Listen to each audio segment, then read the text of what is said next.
ఈ నాలుగు కూడా ఒకదానితో ఒకటి ముడిపడి ఉన్నటువంటి అంశాలు, విడదీయలేనటువంటి అంశాలు.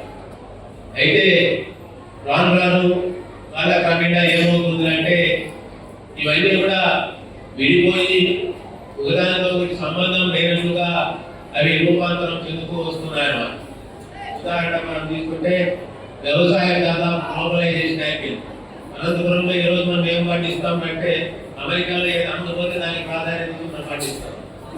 మనకు అవసరమైనటువంటి ఆహారం కానీ, పౌష్టిక ఆహారం కానీ, లేకపోతే ఆరోగ్యం గురించి మనం ఇక్కడ పండించాం. అటువంటి పరిస్థితి ఎదుర్కొంటున్నాం. అదేవిధంగా ఆహారం తీసుకుంటే ఎట్లా తయారవుతుందంటే ఈ కెంటకీ ఫ్రైడ్ చికెన్, మ్యాక్డొనాల్డ్, లేకపోతే ఇటాలియన్ పిజ్జాస్ ఇట్లాంటివి హోటల్స్ ఎక్కువ రావడం, అటువంటి ఆహారానికి ప్రాధాన్యత పెరగడము.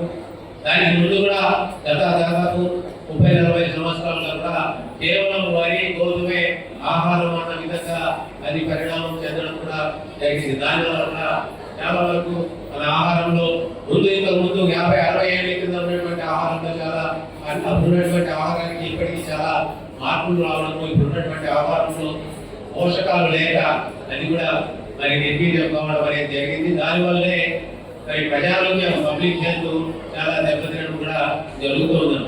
అంటే ఈ విధంగా ఎట్లా అవుతున్నారంటే దేనికది లాభదాయకంగా మార్చుకుంటూ రూపాంతరం చేస్తూ ముందుకు పోతున్నాయి. దానివల్లే అనేక అనర్థాలు వస్తున్నాయి. వ్యవసాయం చాలా తీవ్ర సంక్షోభంలో ఉంది, న్యూట్రిషన్ చాలా సంక్షోభంలో ఉంది. అదేవిధంగా ప్రజా ఆరోగ్యం కూడా చాలా సంక్షోభంలో ఉన్నటువంటి పరిస్థితులు మనం చూస్తున్నాం. సో ఈ నేపథ్యంలో మళ్ళీ ఒకసారి మన ఆహారమే మన ఆరోగ్యం, మన పంటలే మన వ్యవసాయం అనేటువంటి ఒక మధ్య సంబంధాన్ని కూడా మనం మరి ఒకసారి బలపరచాల్సినటువంటి అవసరం ఉంది. వీటన్నిటినీ కూడా సమగ్రంగా చూడాల్సినటువంటి అవసరం ఉంది.